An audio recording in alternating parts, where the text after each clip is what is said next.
Bienvenidos al INAP Opina.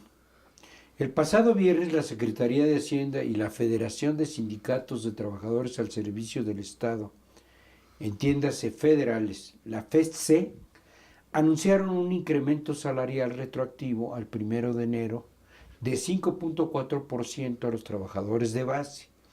Este aumento es 1.65% mayor a la inflación estimada para este año, 1.5% mayor al señalado por la Comisión Nacional de los Salarios Mínimos y medio punto menor al otorgado a los maestros en mayo pasado.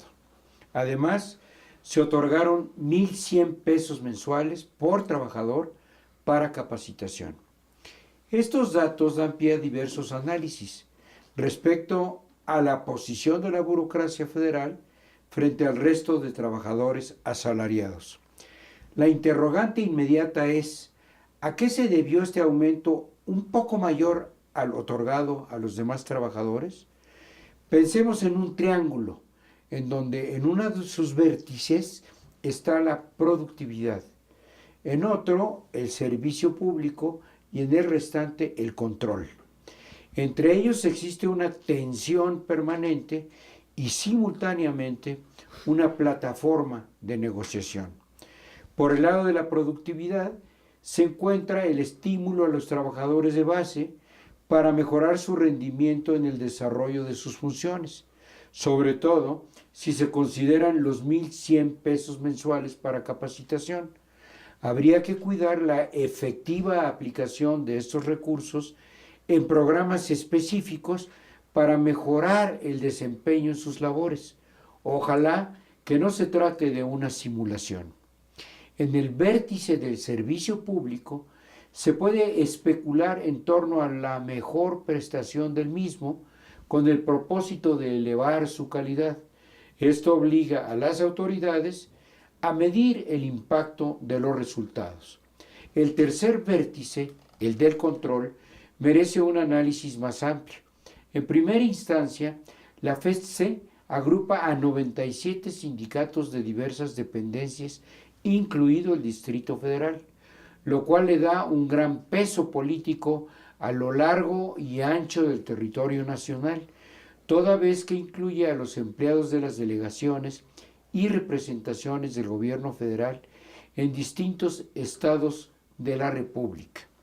La FESTE no tiene dentro de sus sindicatos ni a las Fuerzas Armadas ni a los empleados de los estados y municipios. Así, el control que ejerce el sindicato sobre los trabajadores, particularmente el control político, teóricamente contribuye a la estabilidad del gobierno, a cambio de ciertas prebendas, cuyo alcance rebasa las establecidas en las condiciones generales de trabajo, como son la asignación de vacantes, los trabajadores comisionados a funciones diversas en sus sindicatos o en la propia FESTE, o actividades extralaborales de todo tipo, que en esencia aumentan el poder de la dirigencia sindical y que no conocemos por la discrecionalidad que rodea cada caso.